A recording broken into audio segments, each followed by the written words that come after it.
Most people don't know, I certainly didn't know, that a lot of the world's food, probably 40-something% of the food that's produced in the world globally is by women farmers. Absolutely, about 43% to be accurate, yeah. Hi, I'm Kaya Perowit, one of the producers of the Doctor's Pharmacy podcast. Women play a foundational role in agriculture all over the world. In 2 recent conversations, Dr. Hyman explored the potential for women to fundamentally improve our broken global food system and in doing so significantly contribute to the reversal of global warming. Let's listen in as Dr. Hyman speaks with the co-founder of the nonprofit organization Food Tank, Danielle Nierenberg. They have higher yields, better production, they're more effective, and they do all these other stuff that is for their family. So they have a rough job, and they actually are better farmers than men, it turns out. One of the things that I'm most impressed by is how women are protecting traditional varieties of vegetables and grains, and really, saving seeds and making sure that they're available for the next season and for the next generation. Women were always the caretakers of seeds, and it's really, they're the ones who keep that going and make sure that it's around for their kids. You talk about how by actually empowering women with better resources, with money, with education, that we could increase yields by 20-30%. And I want to know why they do a better job than men growing food. And they could lift 150 million people out of hunger. Yeah. That is a radical idea. Those statistics are coming from the United Nations Food and Agriculture Organization. And, they've been studying this issue for a long time. You described it very succinctly. Women lack land. They lack access to education. They lack access to almost anything that would help them be better farmers. And men typically get those things. In some countries, it's 80% of the agricultural labor force is made up of women. So they're growing the food that, despite all these obstacles. In spite of everything, they're still growing food and doing a good job. But imagine what could happen if they had all those same resources as men did, if they had the education, if they were treated, respectfully by banking and financial institutions, if they had access to technologies and inputs and all of the things that would help them do their jobs better. It could be revolutionary. So we ignore women in the food system really at our own peril.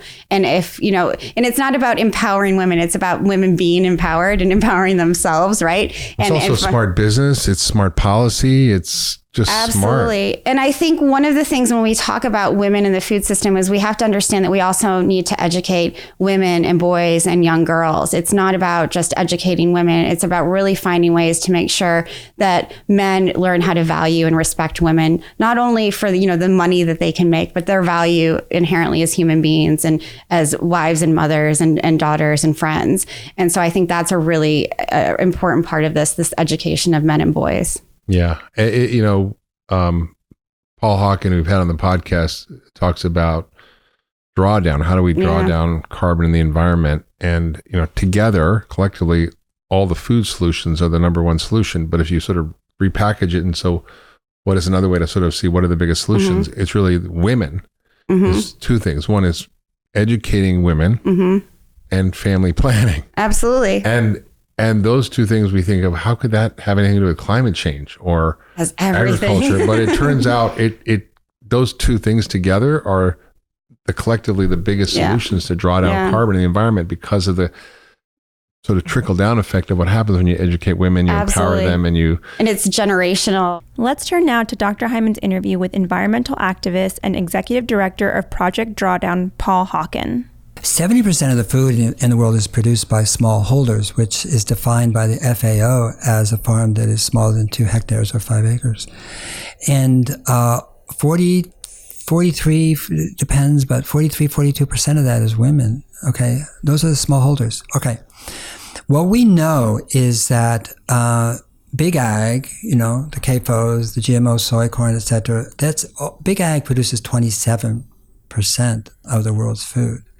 And you would think, listening to them, that if we didn't support what they want to do, they would all starve.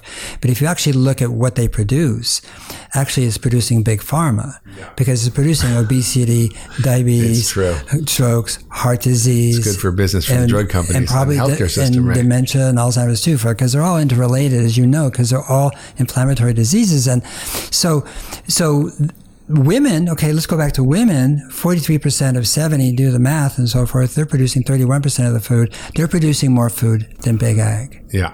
And they're a solution in drawdown because if we give women, which we don't, the same tools, seeds, and support that men get, smallholders, okay, in other words, just equal it out, they outproduce men 10 to 20%. They're better farmers. And the fact is then that's 200 million acres or hectares actually of forest that we don't have to cut down to produce food for a growing population. We have all the land we need in order to produce enough food for the 10.7 or 9.8 billion, whoever, billion people can be here in 2050. When you educate a girl, support her to get her education, she becomes a woman on her terms, more or less, depending on the situation, but a lot more than when she's yanked out of school and married early or put to work to put her brother through school when she's 11 or 12 years old. And that girl has an average of 5+ children. And we've known this for 40 years. This is not new data. But if she's supported to get her high school education, the equivalency of that, she has 2+ children. And not only that, I mean, she earns more, she has a better education, she puts more resources into those children, have a better health outcome. This is the girl effect that's been talked about. And those children repeat their mother's behavior. Boy or girl, doesn't make any difference. The profound impact that educated women have in the world cannot be understated. Globally, women are leading the way when it comes to caring for biodiversity, water quality and quantity, soil health, and other aspects of consciously producing food for an ever-growing population. The data is clear. Empowered and educated young girls become strong women who support communities and can promote positive social change through the reduction of both global hunger and global warming.